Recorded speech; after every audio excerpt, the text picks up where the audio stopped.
So welcome back po ulit sa ating channel dito sa Money Talks TV. Wala na pong intro pa.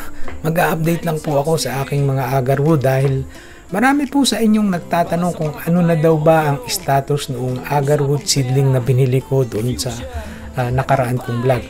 So eto pong nakikita ninyo ay hindi po ito yung una kong binili. Hindi po kasi naging successful yung unang tatlong binili ko.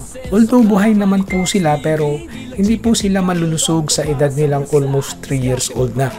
Anyhow, ito na po yung mga naitanim ko na. Kung mapapansin po ninyo ay madilaw ang mga dahon. Kagagaling lang po kasi sa tag-init o sa tag-araw, kaya po ganyan yan. At kahit po anong dilig namin ay talagang hindi mapigilan ang paninilaw ng mga dahon. Kahit nga may mga kanlong pa kaming inilagay. Ito pong halos kasing taas ko ay magwa 1 year old na this coming October. Hindi po pare-pareho ang laki nila dahil hindi rin po kasi pare-pareho ang laki ng binhi noong itinanim namin. Dagdag ko lang po para sa kaunting kaalaman, yan pong puno ng saging sa pagitan ng mga puno ng agarwood ay nakakatulong upang maging kanlong o lilim sa mga puno at nagbibigay din po ng lamig tuwing maaraw ang panahon.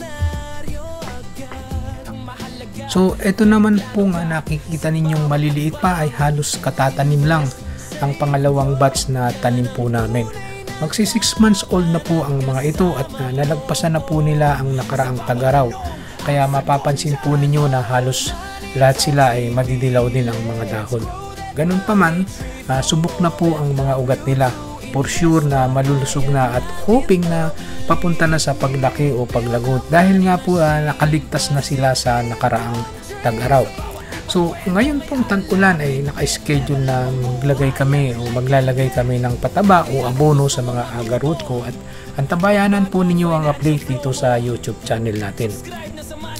Sa mga magtatanong po naman kung paano ang paraan ng pagtatanim, kung ano ang sukat o pagitan sa kada puno, about legalities o registration, inoculation or pagbabakuna ng agarwood tree, kung saan mabibili at iba pa, may mga videos na po akong ginawa about sa mga yan. Mag-ikot-ikot lang po kayo sa aking maliit na bahay at makikita po ninyo ang mga yan na maaari pong makapagbigay ng details o information po sa inyo. Ito naman pong mga seedling o binhing ito ay ang pang third batch.